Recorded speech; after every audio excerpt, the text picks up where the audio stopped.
51 और 49% का बहुत टफ कंपटीशन है, जिसमें 51 मैं प्रियंका को देता हूँ और 49 में शिव को देता हूँ। शिव की गेम पावरफुल है, एमसी स्टैन की विजिबिलिटी पावरफुल है।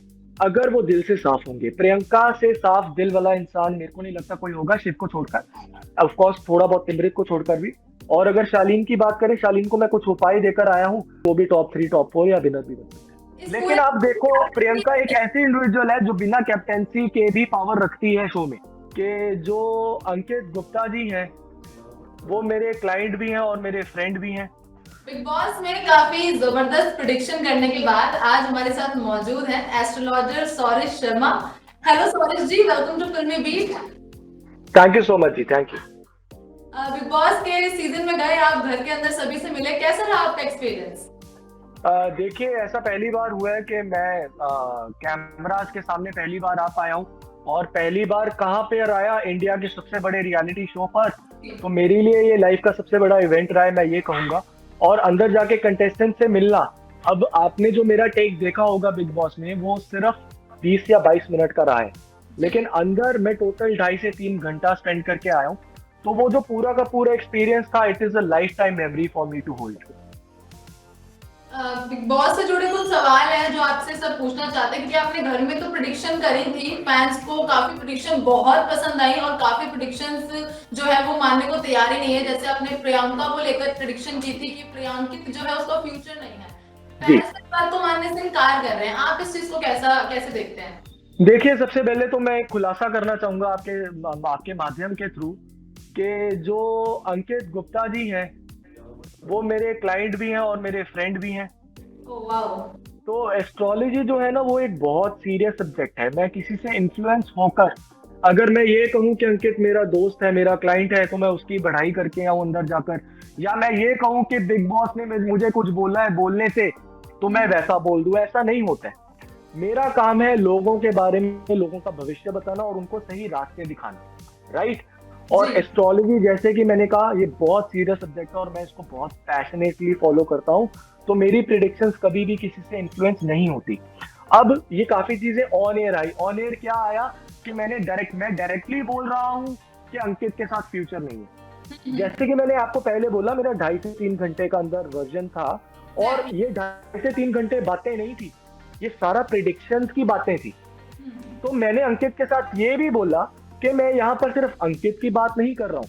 आने वाले 1.5 साल तक आपका वीनस थोड़ा सा राहु के साथ इन्फ्लुएंस हो रहा है। तो 1.5 साल तक कोई भी रोमांटिक रिलेशनशिप में आना, आपको थोड़ा सा संभल कर रहना चाहिए। और एट द सेम टाइम, जो प्लैनेट्स आपके प्रोफेशन से रिलेटेड है, फेम से रिलेटेड है, जो कि प्लैनेट सूर्य है, वो बहुत ज्यादा स्ट्रांग दिख रहा है। अगर आप वहां पर फोकस करोगे ज्यादा, तो आप फेमस बहुत जल्दी होने वाले हो। और एट द सेम टाइम देखो, मेरा काम है लोगों को सही गाइड करना। अगर वो रिलेशनशिप में, लेट इट बी वो अंकित है, लेट इट बी कोई और रिलेशनशिप में आ जाते हैं, तो वहां से फिर जब प्रॉब्लम्स आएंगी, तो वहां से इमोशनल टर्मोइल भी आएगा। तो फिर हम फोकस नहीं कर पाएंगे काम की तरफ। तो मेरा ये कहने का मतलब यही था कि भाग्य में बहुत कुछ है, फोकस सिर्फ काम की तरफ अभी 1.5 साल तक किया जाए तो अच्छा है। 1.5 साल के बाद अगर अंकित के साथ लग रहा है, फिर तब के स्टार्स बताएंगे। या अगर कोई और रोमांटिक रिलेशन दिख रहा है तो वो स्टार्स बताएंगे। लेकिन 1.5 साल तक कुछ भी ऐसा फेवरेबल पीरियड नहीं है रोमांटिक रिलेशनशिप्स को लेकर। ओके। तो शालीन टीना का रिश्ता इस बार इस सीजन में काफी फेमस रहा। आपने भी घर में जाकर इन दोनों के रिश्ते को लेकर ऐसा कुछ नहीं बोला, लेकिन इनको इंडिविजुअल इनकी प्रेडिक्शन बताई थी। तो इन दोनों के रिश्ते को लेकर आपको क्या लगता है कि घर से बाहर निकलने के बाद कोई चांसेस हैं इनके? नहीं, देखिए जी, शालीन के ऑरा में ना राहु थोड़ा सा अफ्लिक्टेड था। लेकिन at the same time Venus strong था। वीनस स्ट्रॉन्ग होने की वजह से जो उनका इमोशनल एंड है टीना को लेकर, वो बहुत स्ट्रॉन्ग और बहुत पॉजिटिव था, चाहे दुनिया को जो मर्जी लगता रहे। लेकिन जो मेरा काम है जज करना, मैं उन अपनी नॉलेज के हिसाब से वो बोल रहा हूँ। लेकिन राहु खराब होने की वजह से ना आदमी कंफ्यूज रह जाता है और बार बार उसी आदमी के पास सहारा ढूंढते हैं। जब आप कंफ्यूजन में होते हो ना, आप एक पॉइंट पर नहीं पहुंचते हो कि मैंने यहाँ पर छोड़ देना है, अलग हो जाना है। देखिए, बजर दबाने वाला भी शालीन था। जी। और टीना ने अंदर आते ही सबसे ज्यादा गेम शालीन की ही खराब की है।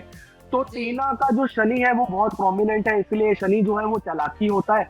तो टीना ने बहुत चालाकी से शालीन का गेम बहुत अच्छे से संभाला है और उसका गेम खराब भी किया अपने गेम को अच्छा करने के लिए। तो घर के बाहर आकर उनकी कोई ऐसी साथ में रहने की? नहीं जी नहीं, वो मेरे को बिल्कुल भी नहीं दिख रहा था उनके ऑरा से। ओके। प्रियंका जो है उनकी फैन फॉलोइंग तो सभी देख रहे हैं और आपने तक बोल दिया था कि उनका बहुत ब्राइट फ्यूचर है, तो उनकी जो स्ट्रॉन्ग पर्सनैलिटी घर में जिस तरह से दिखी है, आपको लगता है कि विनर की तरफ जा रही है उनकी ये जो दिशा उन्होंने पकड़ी हुई है? देखिए ये चीज ना सलमान खान सर ने मुझसे पूछी थी जब मैं ऑन स्टेज उनके साथ स्टेज शेयर कर रहा था कि आपके हिसाब से विनर कौन दिखता है। तो मैंने सलमान सर को बोला देखिए मैं 7 साल से एस्ट्रोलॉजी पढ़ रहा हूँ और ये जो फेस रीडिंग और ऑरा रीडिंग है ये मैं सिर्फ पिछले 1.5 साल से कर रहा हूँ, so I am a very fresher to that right. तो मेरा जो असली काम है वो हॉरोस्कोप्स का है। अगर मेरे पास सभी कंटेस्टेंट्स के हॉरोस्कोप हो तो मैं डंके की चोट पर विनर अनाउंस करूँ, लेकिन ऑरा रीडिंग से और फेस रीडिंग से जितना मैं देख पाया हूँ तो मैं सलमान सर को भी ऐसा बोला बहुत टफ कंपटीशन रहने वाला है। 51 और 49% का बहुत टफ कंपटीशन है जिसमें 51 में प्रियंका को देता हूँ और 49 में शिव को देता हूँ। आपने काफी माइनर सा फर्क दिखाया, क्योंकि ये सच में फैंस के लिए भी बहुत मुश्किल बात है इन दोनों में से किसी एक को विनर चुनना। जी, इसके अलावा मैंने 2 खुलासे और किए थे। सुम्बुल अगर 8 फरवरी तक फिनाले तक टिक पाती है, यानी मेरी पहली प्रिडिक्शन क्या है कि फिनाले तक टिकना बहुत मुश्किल है, that is my first prediction, मेरा ऐसा बोलना। और दूसरी प्रिडिक्शन क्या है, अगर फिनाले तक पहुंच गई फिर कोई आश्चर्य नहीं कि वो जीत सकती है या टॉप 3 टॉप 4 तक तो आ सकती है। और अगर शालीन की बात करें, शालीन को मैं कुछ उपाय देकर आया हूं, अगर उस इंसान ने उन उपायों को फॉलो किया तो कोई बड़ी बात नहीं, वो भी टॉप 3 टॉप 4 या विनर भी बन सकती है। सौरभ जी, निमृत का जो ग्राफ रहा है ना, वो मतलब सपोर्ट लेकर एक गेम में रही हैं, उनके साथ एक लाइन जुड़ गई है कि निमृत अकेली कभी ना खेली, ऐसा सब फैंस भी बोलते हैं उनके, और मतलब घर में भी सबने ये चीज उनके बारे में एक नैरेशन सेट कर लिया है। आपको लगता है कि निमृत एक ऐसी पर्सनैलिटी है जो एक सपोर्ट सिस्टम के साथ रहना और चलना पसंद करती है? जो नहीं नहीं, निमृत भी ना इमोशनली थोड़ी सी ड्रेनेज की तरफ है। तो जब आदमी को इमोशनल ड्रेनेज होता है ना, वो इमोशनल सपोर्ट ढूंढता है। और ये ट्रेट उनका सिर्फ घर में नहीं, घर से बाहर भी है, जो कि मैंने उनको बोला था और उस चीज के मैंने उन्हें रेमेडीज भी दिए थे। और ऑफ कोर्स सभी जानते हैं कि वो एक पीछे थोड़ा सा एक रफ पैच से भी निकली है मेंटली अगर हम देखा जाए, ठीक है। तो उसके भी मैं उन्हें उपाय दे के आया हूँ जो कि ऑन एयर नहीं हुआ, बट आई एम श्योर वो she is a very good learner, वो उस पर काम करेगी। और फ्यूचर के बारे में जो कि मैंने प्रिडिक्ट किया है, जो कि ऑन एयर आया है, और मेरी पहली प्रिडिक्शन ठीक भी हो चुकी है कि निमृत को LSD 2 में काम मिलेगा। जी, वो हमने सबने देखा, और जिस तरह ये बात एकदम से सडनली ट्विटर पर भी ट्रेंड होने लगी कि 2 दिन पहले प्रेडिक्शन हुआ था एंड वो चीज अब हो भी गई। मैं वही बोल रहा हूँ, देखो बिग बॉस की हिस्ट्री में, इतिहास में पहले भी बहुत सारे एस्ट्रोलॉजर्स आए हैं, लेकिन मैं डंके की चोट पे इस बात का दावा कर रहा हूँ, पहले अगर हम प्रेडिक्शंस के लेवल का बात करेंगे कितनी प्रेडिक्शन सच हुई हैं, मैं नहीं समझता कि 10 से 20% भी हुई होंगी, लेकिन मैं अपने प्रेडिक्शंस का एक बात का दावा करता हूँ, पूरी नहीं तो 90% प्रेडिक्शंस डंके की चोट पर सही होने वाली है। और आप सभी, और ये होना इमीडिएटली शुरू भी हो गया है। बिग बॉस की हिस्ट्री में कभी पहले ऐसा नहीं हुआ कि प्रिडिक्ट किया गया और इमीडिएटली रिजल्ट भी आ गया उसका। हाँ, यही बहुत कमाल की चीज थी जो लगातार लोग भी बोल रहे थे, फैंस भी बोल रहे थे जी। तो आपको लगता है कि निमृत की जो ये दोस्ती है मंडली के साथ की, वो घर के बाहर भी रहने वाली है? मतलब ये दोस्ती बिल्कुल रहने वाली है, दिल से बहुत सच्चे इंसान है जैसे कि मैंने बोला, और स्पिरिचुअली बहुत ज्यादा कनेक्टेड है, मैनिफेस्टेशन में बहुत बिलीव करते हैं। और देखिए जिस इंसान को क्रिएटिविटी की भूख होना, देखो उनकी ऑरा में ये था कि ये जो जातक है, ये जो लड़की है, ये पैसे और फेम के पीछे नहीं है, ये अपने आप को और समर्थ कैसे बनाया जाए और क्रिएटिव कैसे बनाया जाए, ये उनका सबसे बड़ा ट्रेट है। और जिस इंसान में क्रिएटिविटी की भूख होती है ना, वो इंसान लाइफ में बहुत आगे जाता है, बहुत आगे जाता है। टाइम चाहे थोड़ा लग जाए, लेकिन अगर ओवरऑल ग्राफ की अगर बात करें तो बहुत स्ट्रॉन्ग दिखेगा। सौरभ जी, प्रियंका को लेकर ना जो मतलब जो उनके फैंस नहीं है, काफी लोग ऐसा बोलते हैं कि प्रियंका एक ऐसी कंटेस्टेंट है या एक ऐसी पर्सनालिटी है जो लोगों को गिराकर फिर आगे बढ़ने को ज्यादा प्रेफर करती हैं। आपको लगता है? देखिए जी, वो ना एक लियो है, लियो सूर्य ग्रह का होता है। लियो जोडियक साइन के मालिक जो है वो प्लेनेट सूर्य है। सूर्य की वजह से ना वो बहुत ज्यादा अथॉरिटी रखती है, क्योंकि सूर्य का ट्रेट है अथॉरिटी रखना, स्ट्रिक्ट होना, अपने आप को पावरफुल दिखाना। प्रियंका अभी तक सिर्फ एक बार कैप्टन बनी है, वो भी शायद 3-4 लोगों के साथ, मैंने ज्यादा फॉलो नहीं किया है। लेकिन आप देखो, प्रियंका एक ऐसी इंडिविजुअल है जो बिना कैप्टेंसी के भी पावर रखती है शो में। हाँ, ठीक है। और रही बात कन्वीनियंस के हिसाब से सच्चाई दिखाने की कि जब मेरा मन है तब मैं सच्चाई दिखाऊंगी, जब मेरा कोई दोस्त है इन्वॉल्व है तब मैं सच्चाई नहीं दिखाऊंगी। इस बात पर मैं उनको उपाय दे के आया हूँ। और सूर्य के साथ उनका राहु का कॉम्बिनेशन है, जिस वजह से वो अपने कन्वीनियंस के हिसाब से, क्योंकि राहु जो है वो सोच का मालिक है, मर्जी का मालिक है, यानी मैं अपनी मर्जी से, जो कि राहु है, अपनी मर्जी से अपने डिसीजन, अपनी सच्चाई पर खरी उतरूंगी। तो उस बात पर मैं उन्हें थोड़ा कमेंट देखे और ये प्रियंका का सिर्फ घर का नहीं, घर से बाहर का भी यही ट्रेट है। ये ट्रेट शो के लिए तो बहुत अच्छा मैं कहूंगा, लेकिन शो से बाहर तो अच्छा नहीं है। तो जी उसको जी। ठीक कर लिया जाए, उसके मैं उनको उपाय भी देके आया हूँ जो कि ऑन एयर नहीं हो पाए। तो आप जैसे घर से निकले तो टीना, प्रियंका, ये सब जो भी थे उनके पास बैठे थे और उनसे पूछने लगे कि बताना मैं आगे क्या होगा, कैसा होगा।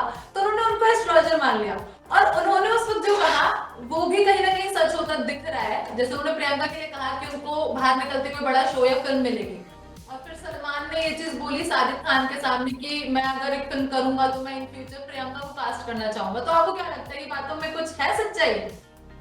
देखिए देखिए, जैसे कि शो में पूरी बातें नहीं दिखा पाए टाइम की वजह से, उन्हें मैंने काली जबान से पहले एक बात बोली थी कि आपके पास वाक सिद्धि है। हाँ वाक सिद्धि का पूरा मतलब क्या है? वाक सिद्धि का ये मतलब होता है कि वो जो बोलेंगे, जो वाक्य बोलेंगे वो सिद्ध हो जाएंगे, यानी पूर्ण हो जाएंगे। ये पावर सिर्फ उनके पास होती है जिनका मंगल, ऑरा के हिसाब से जो मेरे को दिखा, जिनका मंगल फर्स्ट हाउस या सेवेंथ हाउस में बहुत पॉजिटिव होके बैठा हो। तो और ये पावर सिर्फ उनके पास ही होगी अगर वो दिल से साफ होंगे। प्रियंका से साफ दिल वाला इंसान मेरे को नहीं लगता कोई होगा, शिव को छोड़कर, ऑफ कोर्स थोड़ा बहुत सिमरत को छोड़कर भी। लेकिन उनका राहु खराब होने की वजह से ना वो बहुत जल्दी रिएक्ट कर जाती है। हाँ राहु में मंगल का असर होने से पहले, राहु का असर मंगल के ऊपर होने की वजह से वो जो है बिना सोचे समझे, बिना सब चीजों को जाने रिएक्ट कर देती है। वो बुरे राहु की वजह से, जिनका मैं उपाय दे के आया हूँ, और मैंने उन्हें समझाया है कि आपके पास एक शक्ति है, and every power comes with a responsibility. यदि आप किसी के बारे में उल्टा बोलोगे, वो उल्टा इवेंट हो भी जाएगा, वो नेगेटिव इवेंट हो भी जाएगा। और जब कोई नेगेटिव इवेंट होगा तो उसका नेगेटिव एनर्जी भी आपके पास आएगा। तो मैं उन्हें ये एक्सप्लेन करके आया और ये सजेस्ट करके आया हूँ कि इस चीज को बहुत सोच समझ के फॉलो करो और इस चीज का बहुत अच्छे से फायदा उठाओ। अच्छा बोलोगे, जब पॉजिटिव इवेंट होगा लोगों के साथ तो उसका पॉजिटिव एनर्जी भी मिलेगा उन्हें। तो ये मेरा टेक है उस चीज के ऊपर। ओके, शिव और स्टैन की दोस्ती इस सीजन में बहुत एक बड़ी हाईलाइट रही है और अभी तक उनकी दोस्ती काफी अच्छी चल रही है। तो मतलब लेकिन लोग ये भी बोलते हैं कि वो सिर्फ गेम के लिए है, क्योंकि वो दोनों स्ट्रांग है और वो दोनों शुरू से एक साथ एक दूसरे के रहे हैं साथ में। तो आपको लगता है घर के बाहर ये दोस्त रहेंगे? क्योंकि एमसी स्टैन की अलग ही फैन फॉलोइंग, एक अलग ही लाइफ है। ये डेफिनेटली आगे जाकर दोस्त रहने वाले हैं। देखो स्टैन को सब जानते थे, अगर उनका इंस्टा हैंडल भी देखो, स्टैन के बहुत ज्यादा फॉलोअर्स हैं, शिव के बहुत कम है। शिव से ज्यादा पॉपुलर तो और भी लोग थे ना, साजिद सर का शिव से ज्यादा नाम है, राइट। टीना दत्ता, प्रियंका, इनके फॉलोअर्स ज्यादा है। शिव को तो सिर्फ महाराष्ट्र में लोग जानते थे क्योंकि वो मराठी बिग बॉस जीते, उनको इंडिया नहीं जानता था इससे पहले। रोडीज भी किया है, लेकिन इससे ज्यादा काम बाकी लोग करके गए हुए हैं। तो ये नहीं कहेंगे कि मतलब के लिए दोनों पावरफुल है इसलिए साथ है। शिव की गेम पावरफुल है और शालीन की एमसी स्टैन की विजिबिलिटी पावरफुल है, लेकिन इनकी जो दोस्ती है शुरू से स्टेबल रही है। उन्होंने प्रायोरिटीज चेंज नहीं की और अगर उनमें आपस में कुछ होता भी है वो उसी टाइम बात कर लेते हैं। तो इनकी दोस्ती आप शो के बाहर भी देखने वाले हो। हाल ही में सलमान ने शिव को एक वेकअप कॉल दिया, तो आपको लगता है मंडली के अंदर दोस्ती निभाने के चक्कर में शिव ने अपना गेम खराब किया है? क्योंकि वो नहीं, ऐसा नहीं है जी, ऐसा नहीं है। उनका साफ दिल का नेचर, अगर इन केस अगर वो शो नहीं भी जीतते तो उनकी लाइफ बहुत अच्छी जाने वाली है, क्योंकि ये चीज मैंने उन्हें सजेस्ट की थी। उनका भी मंगल बहुत स्ट्रॉन्ग है, दिल से बहुत साफ है, और यही क्वालिटी की वजह से मंगल कॉन्टैक्ट भी होते हैं हमारी जिंदगी में। जितने भी कॉन्टैक्ट बनते हैं ना, वो मंगल प्लैनेट की वजह से, मार्स की वजह से। तो अगर दिल साफ है ना, तो मैंने उन्हें, जो कि ऑन एयर प्रिडिक्शन आया है कि कॉन्टैक्ट बहुत ज्यादा बनेंगे और लोग आपके साथ मिलना पसंद करेंगे, आपके साथ अट्रैक्ट हो जाएंगे और आपके साथ इंटरेक्ट करना पसंद करेंगे। तो ये आपका फोटे है, इस चीज को जाने ना देना। अब चाहे ये ट्रेड इनको बिग बॉस में चाहे हिट एंड मिस करवा दे, लेकिन पूरी लाइफ में ये ट्रेड इनको बहुत ज्यादा आगे लेके जाने वाले। सॉरी जी, ये मेरा पर्सनल सवाल है, आप फेस रीडिंग कर लेते हैं, तो अगर आपको मेरे बारे में कुछ बताना हो तो आप क्या बताना चाहेंगे? देखिए अभी आपकी ऑरा में ना मून बहुत ज्यादा डिस्टर्ब लग रहा है। जब मून डिस्टर्ब होता है, जैसे कि मैंने बोला, वो थोड़ा सा इमोशनल टर्मोइल देता है और उसी के साथ साथ पैसे सेव करने में बहुत ज्यादा प्रॉब्लम रहते हैं। और मून इसी के साथ साथ अगर आपने शो देखा होगा तो मून को हम चंद्रमा बोलते हैं। तो इस टाइम आपके मदरली फिगर्स, उनकी हेल्थ में भी पिछले 3-4 दिन से थोड़ा बहुत ऊपर नीचे चल रहा होगा। एट द सेम टाइम घर में किसी को स्लीपिंग डिसऑर्डर्स की भी प्रॉब्लम चल रही होगी। At the same time BP की मेडिसिन घर से कोई खा रहा होगा। आप खुद काम को लेकर जितने ज्यादा क्षमता रखते हो उस हिसाब से आप उतना फाइनेंशियल गेन्स नहीं कर पा रहे हो। थोड़ा सा फोकस कर लोगे। छोटा सा उपाय दूंगा, मंडे के मंडे शिवलिंग पे जल चढ़ाना शुरू करो, मून स्ट्रांग होना शुरू हो जाएगा। जब भी घर से निकलना है, चाहे फोन पे आशीर्वाद लो, चाहे माँ के पाँव छू के निकलोगे, मून स्टेबल होना शुरू हो जाएगा। एट द सेम टाइम मैं ये देख पा रहा हूँ घर में किसी को थायराइड या डायबिटीज की प्रॉब्लम भी रह चुकी है। रह चुकी नहीं है बट मतलब चल रही है, आ रही है कि हाँ ऐसा हो सकता है। आई मीन आज मेरी मम्मा हॉस्पिटल गई थी। तो अभी जैसे कि मैंने अभी बोला, और आपको व्यूअर्स को जरूर बताना है कि हमारी ऑफ द रिकॉर्ड बात नहीं हुई। तो जैसे कि मैंने बोला, माँ को थोड़े हेल्थ इश्यूज मेरे को आपके फेस से दिख रहे हैं। Thank you so much. जाते जाते मैं बस आपसे एक सवाल पूछना चाहूंगी कि आपके हिसाब से आपको कौन लगता है टॉप 3 कौन होंगे और विनर की ट्रॉफी कौन उठा सकता है? देखिए, उसका मैं आंसर आपको पहले ही दे चुका हूँ। 51-49 की रेशियो है, जिसमें प्रियंका 51 है और शिव जो है 49 है। सुम्बुल फिनाले तक टिक पाई, कोई बड़ी बात नहीं टॉप 3 में दिख जाए। शालीन जो उपाय देख के आए हो, अगर उसको फॉलो करे, कोई बड़ी बात नहीं टॉप 3 में दिख जाए। थैंक यू सो मच सौरज जी, आपसे बात करके बहुत अच्छा लगा। Most welcome, most welcome, most welcome. Thank you so much.